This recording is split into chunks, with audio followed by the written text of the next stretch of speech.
বৌরানিমার অশেষ কৃপা। তা না হলে সময়ের আগে সূর্য ওঠে কি করে? এটা সত্যি মিরাকেল। বৌরানিমা তোমার কথা শুনেছেন অষ্টমী। বৌরানিমার আশীর্বাদ সব সময় যেন তোমার মাথার উপর থাকে মা। তোমার উপর দিয়েও তো কম ধকল যায়নি মা। তুমি তুমি তোমার ঘরে যাও, আয়ুষ্মান তোমাকে তোমার ঘরে পৌঁছে দিচ্ছে। তুমি একটু বিশ্রাম নাও, আমি এক্ষুনি গিয়ে তোমার মাথার ব্যান্ডেজটা করে দিয়ে আসছি মা। না না মা, তোমার যাওয়ার দরকার নেই। তোমরা সকলেই তো অনেক পরিশ্রম করেছো, সকলের ওপর দিয়ে ধকল গিয়েছে।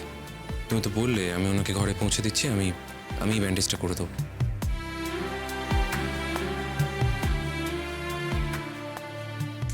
হীরা দিদি, তুই সাবধানে থেকো। আমি ঠিক আছি, তুমি রেস্ট নাও অষ্টমী।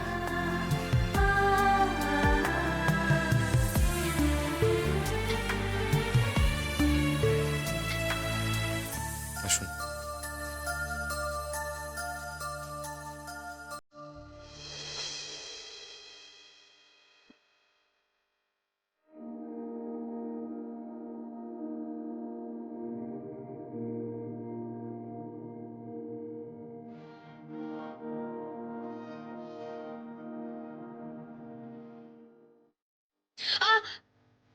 সরি, আপনার লাগলো? আমি বুঝতে পারিনি।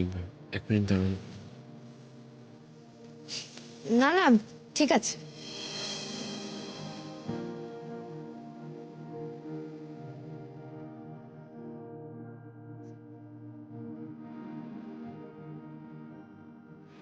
দাঁড়ান, এই ব্যান্ডেজটা করে দিই।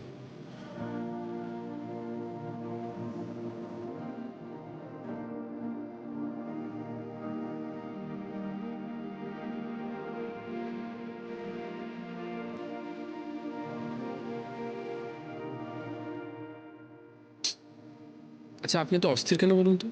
1 মিনিট চুপ করে বসে থাকতে পারেন না? এত নড়াচড়া করার কি হয়েছে? হ্যাঁ, ঠিক আছে, এই আমি চুপ করে বসলাম।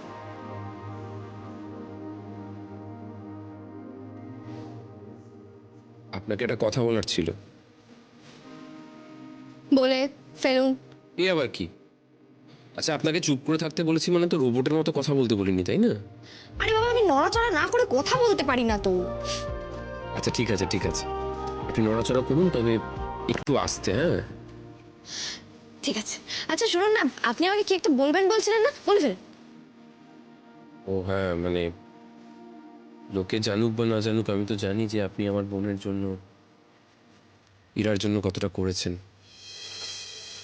তার জন্য আপনাকে থ্যাংক ইউ বলতে চাই। যদিও আমি জানি অষ্টমী যে আপনি যা করেছেন তার জন্য থ্যাংক ইউ বলাটা কিছুই না, তবুও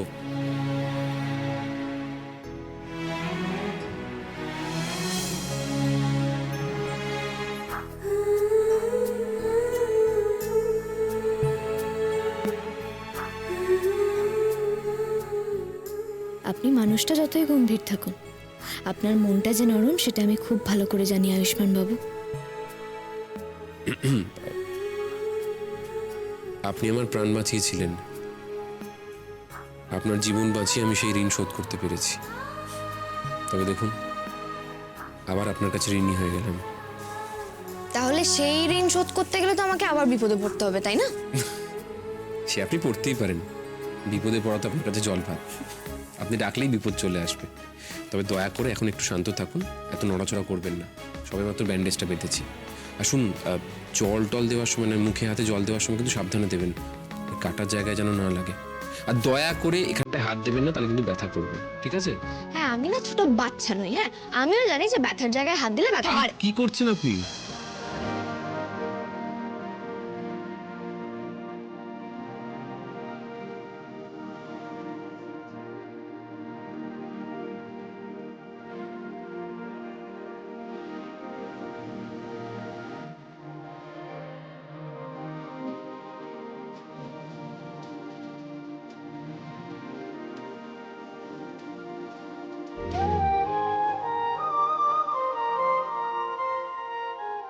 না, একটা কথা স্বীকার করতে হবে, জানেন না,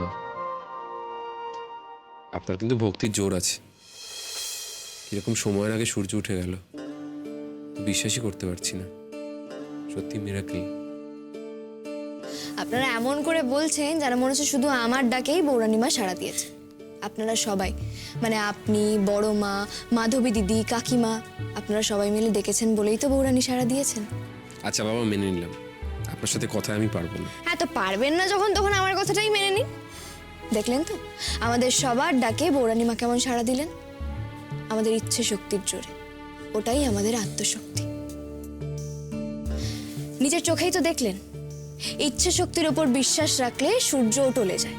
তাহলে এবার থেকে নিজের বাবার ইচ্ছের ওপর আর বিশ্বাস না রেখে নিজের ইচ্ছে শক্তির ওপর বিশ্বাস রাখুন। আরে কি করছেন? এক্ষুনি বললেন আপনি আপনি সব জানেন, নিজের কাটা জায়গায় হাত দিচ্ছেন, লজ্জা।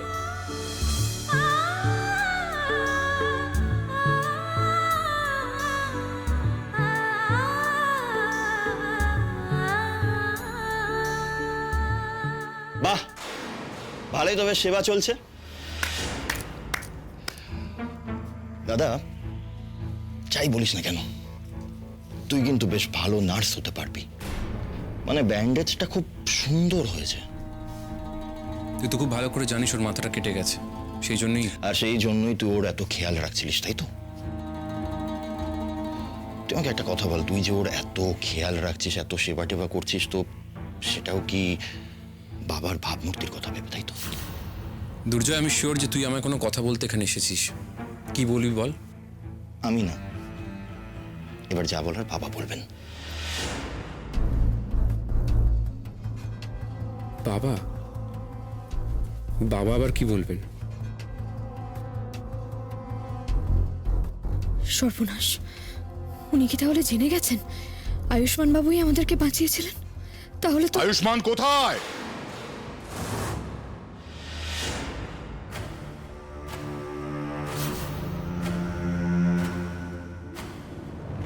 তুমি এখানে কি করছো? অষ্টমীর সেবা করছে বাবা। আমি আপনাকে বলেছিলাম না, আপনার এই ব্যাপারটার উপর একটু নজর রাখা দরকার।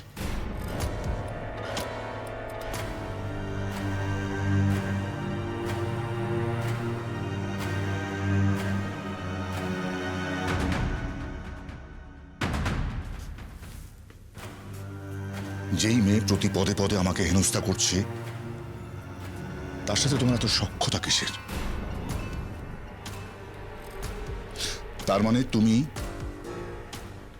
ওকে সাহায্য করছো।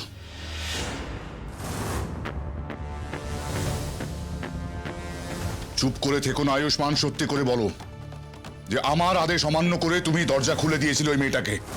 না দাদা, ও আমার সঙ্গে ছিল। তোমার সঙ্গে ছিল মানে? হ্যাঁ দাদা, গোটা পুজোর সময়টাও আমার সঙ্গেই ছিল। এই কাজ আয়ুষ্মানের পক্ষে করা একেবারে অসম্ভব। কাকা, তুমি তো ওকে সারাক্ষণ নজরবন্দি করে রাখোনি? হয়তো ও কোনো ফাঁকতালে বেরিয়ে গিয়ে দরজাটা খুলে দিয়ে এসেছিল। দুর্জনের কি আর ছলের অভাব হয়? আরে না রে, পুজোর জায়গা ছিল, কোথাও যায়নি। ও সারাক্ষণ আমার সঙ্গে সঙ্গেই ছিল। আর দাদা, দাদা তুমি তো নিজেও ওকে দেখেছো। আমি কি পুজোর কাজ ছেড়ে ওই অপদার্থের উপর নজর রাখবো এখন? দাদা তুমি আমার উপর বিশ্বাস রাখো, এই কাজ আয়ুষ্মান করেনি, করতে পারে না ও। ভাগ্যিস কাকা ঠিক সময় এসে গেছিলেন, নইলে তো আয়ুষ্মান বাবুকে অকারণে কথা শুনতে হতো। আর উনি তো সত্যি আমাকে দরজা খুলে দেননি। তাহলে কে করলো এই কাজ? বৌরানী নিশ্চয়ই এসে দরজা খুলে দিয়ে যায়নি। এই বাড়ির কেউ সমানে আমার পিঠে ছুরি বসিয়েই চলেছে। সে কে আমি জানি না, তবে জানতে আমি একদিন ঠিকই পারবো। আর সেদিন আমার রোষের হাত থেকে সে নিস্তার পাবে না।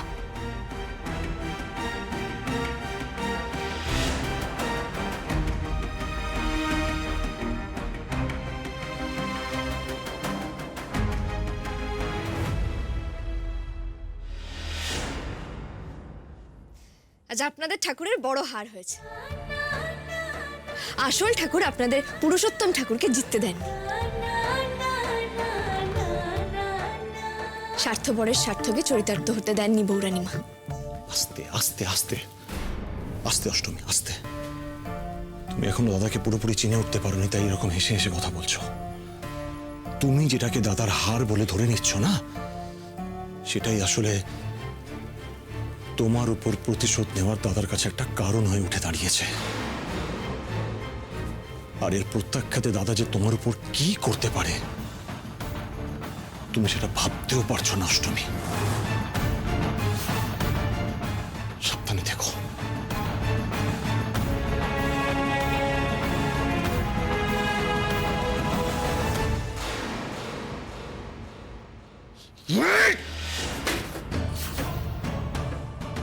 বাবা আপনি এত উত্তেজিত হবেন না, আপনি একটু শান্ত হন বাবা। শান্ত হতে পারছি না আমি দুর্জয়। ওই মেয়েকে আজ রাতের মধ্যে নবগ্রাম থেকে বার করতে হবে। আমি ওই মেয়েটার মুখ আর দেখতে চাই না। বাবা বাবা একটা কথা বলবো, মানে আজকেই তো এত কিছু হলো, আবার আজকেই বের করে দেওয়াটা কি? এখন কি তোমার কাছ থেকে আমাকে উপদেশ নিতে হবে? না না বাবা, আমি সেরকম কিছু। আজ রাতেই বের করতে হবে, কারণ কাল সকালে তোমাদের ঠাকুমা তীর্থ থেকে ফিরে আসছেন। আপনি কি বলছেন কি ঠাকুমা কাল সকালে ফিরে আসছে? হ্যাঁ, আর ফিরে এসে তো আমার দোষ দেখা শুরু করবেন। একবার মা বাড়িতে ফিরে এলে ওই মেয়েকে আমি বার করতে পারবো না। তাই মা ফিরে আসার আগে যা করার করতে হবে দুর্জয়, সময় নষ্ট করা যাবে না। বাবা আমি একটা কথা বলবো, ওই মেয়েটার ব্যবস্থা আমি করছি। অষ্টমীর ব্যবস্থা আজ রাত্রেই আমি করব। অষ্টমীকে আমি শেষ করে দেবো। ওই মেয়েটাকে শেষ করে দিলে সমস্ত লেখা চুকে যাবে। যা করার তাড়াতাড়ি করো দুর্জয়, এই ঝামেলা আমি আর নিতে চাইছি না। আজকে যেটা হলো সেটা আবারও হতে পারে, বারবার হতে পারে। আর এভাবে চলতে থাকলে ঠাকুর পুরুষোত্তম সিংহের ওপর লোকের বিশ্বাস হারিয়ে যাবে, সেটা আমি কিছুতেই হতে দিতে পারি না। কিন্তু বাবা, মন্ত্রীমশাই যে বলেছিলেন অষ্টমীকে এই বাড়িতে রাখতে, উনি যদি রেগে যান?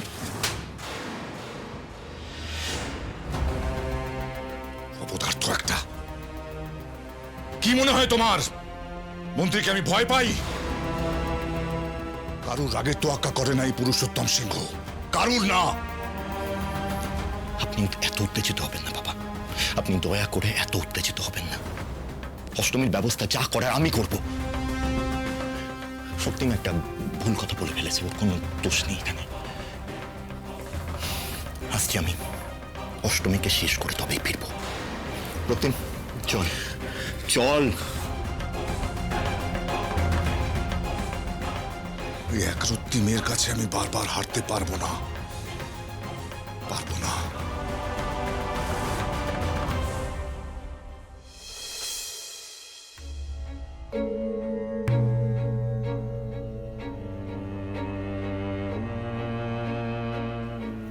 আরে তাড়াতাড়ি হাত চালাও, তাড়াতাড়ি হাত চালাও। আর বেশি সময় নেই কিন্তু। আচার চাটনি সব কিছু বানাতে হবে, তা না হলে এক গাদা কথা শুনতে হবে।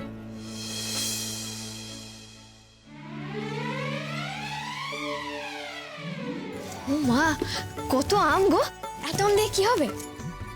চলে এসেছে। বুঝলে অষ্টমী, এই যত আম দেখছো এগুলো সব আমাদের গাছের। কাল ঠাম্মা ফিরছে তো, আচার হবে, চাটনি হবে। এই ব্যাপারে ঠাম্মা স্পেশালিস্ট, একটু এদিক ওদিক হলেই গেল। ও, ইনি কি সেই ঠাম্মা যার কথার ওপর তোমার বাবা মানে স্বয়ং পুরুষোত্তম সিংহ কোনো কথা বলতে পারে না?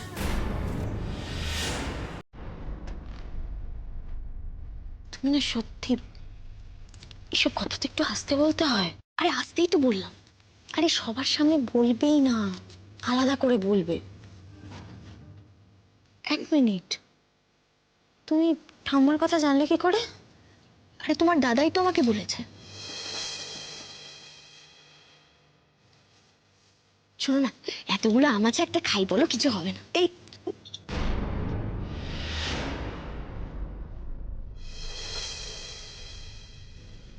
কি হলো গো বড় মা?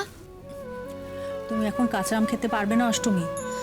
তোমার না কপালে কেটে গেছে, এখন এই সমস্ত টক খেলে কপালটা পেকে যাবে তো। এখন একদম না, 2 দিন যাক, তারপর আমি নিজে তোমাকে আম কেটে দেবো। ও বড় মা, একটা আম খেলে কিছু হবে না। এক টুকরোও না, রেখে দাও। আগে কাটাটা শুকো, তারপর কেমন? এই জন্যই তো বলি, তুমি একেবারে আমার মায়ের মতো।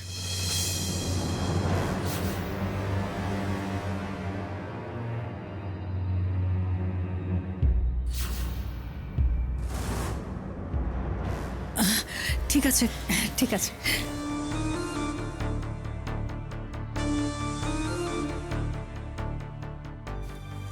যা বললাম মনে আছে তো?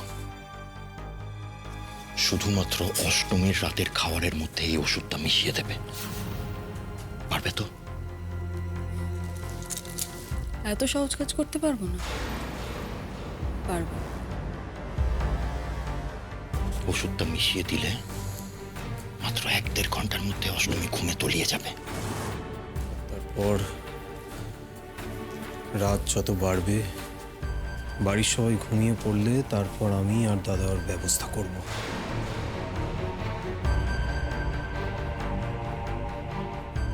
খুব হাসছো না অষ্টমী?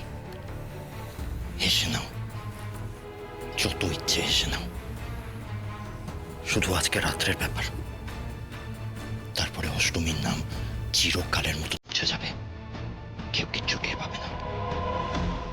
আমি জানো তো আম চুরি করে খেতাম।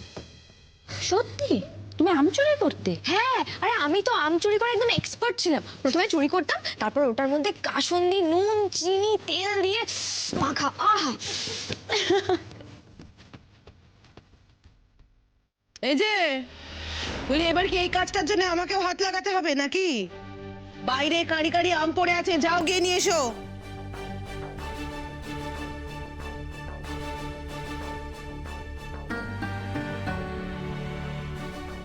আদিক্ষেতা দেখলে গা পিত্তি জ্বলে যায় একেবারে। কি হলো মা, আপনি রেগে যাচ্ছেন কেন? দেখো না, সারা দিন খালি হাহা হিহি করে যাচ্ছে।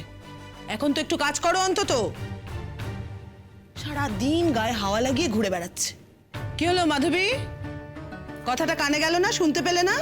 যাও বাইরে থেকে আমের ঝুড়িটা নিয়ে এসো, যাও। হ্যাঁ মা, যাচ্ছি।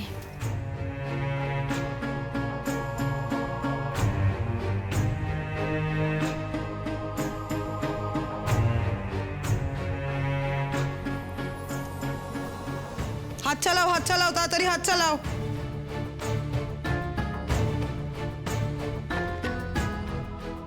তোমাদের বাড়ির মানুষগুলো এরকম কেন গো? এক একজনের সাথে এক এক রকম ব্যবহার করে।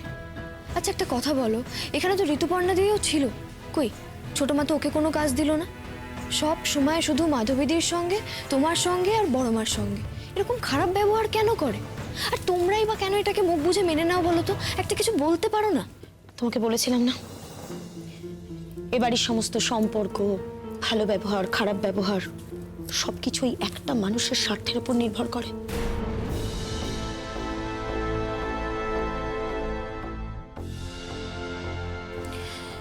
ঋতুর বাবা একজন বড় নেতা, অনেক ক্ষমতা আছে, তার কাছ থেকে অনেক সুযোগ সুবিধে পায় পুরুষোত্তম ঠাকুর।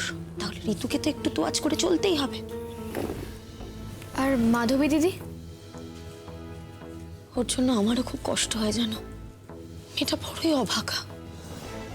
ও অনেক বড় ঘরের মেয়ে ছিল, ওর বাবা মা খুব ভালো মানুষ ছিলেন।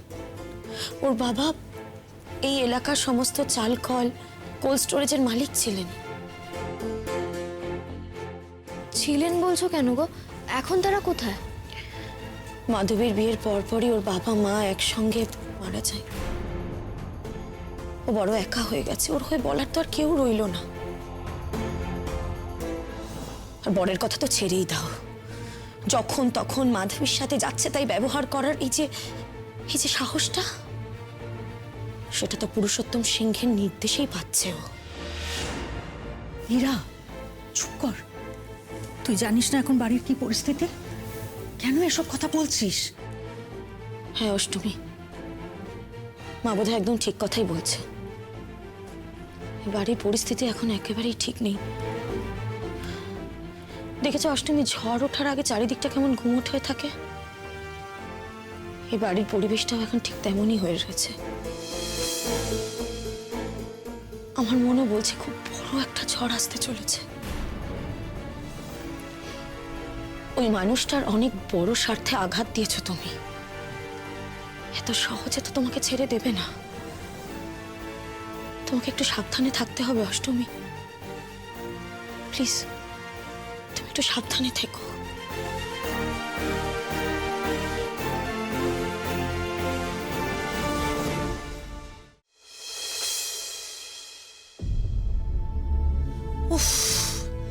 সারাদিন ধরে যা ঝক্কি গেল বাবা, সেই চক্করে এই প্রসাদগুলোই কারোর খাওয়া হলো না।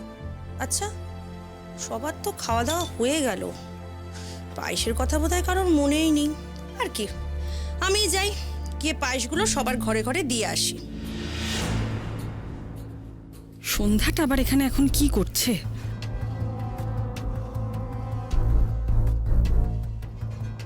তুমি এখন এখানে কি করছো সন্ধ্যা? ওহো ছোট বৌদি, আসলে বাড়ির তো সবার খাওয়া দাওয়া হয়ে গেছে, কিন্তু কারোর মুখে তো প্রসাদ পড়েনি গো।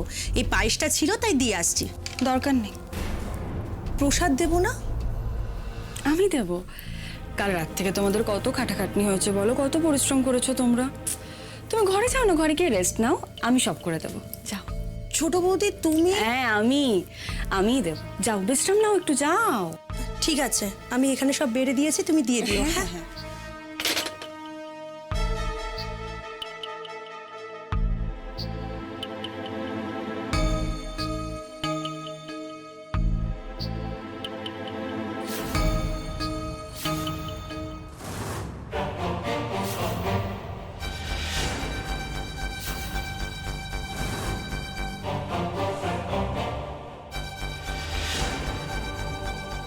এত ধীরে ধীরে মেশালে হবে? তাড়াতাড়ি করো। আমি তো চমকেই গেছিলাম। এত চমকালে হবে? নাও, সব ক্লিয়ার আছে, তাড়াতাড়ি মিশিয়ে দাও।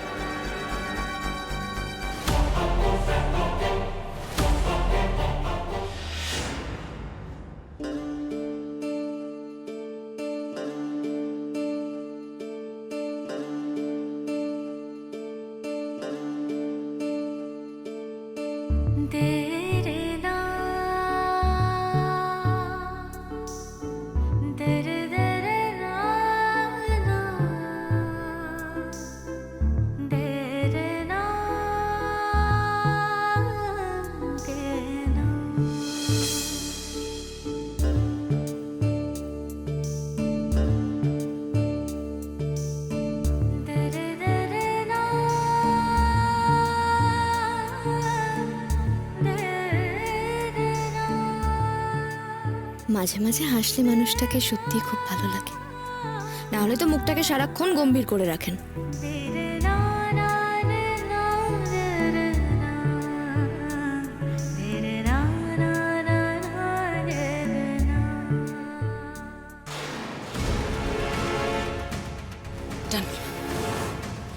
এবার যাও, কি অষ্টমীকে পুরোটা খাইয়ে দাও। খুব জ্বালাচ্ছিল মেয়েটা, শ্যাকরার ঠুক ঠাকার কামারের এক ঘা। এবার দেখি অষ্টমী বাঁচে কি করে।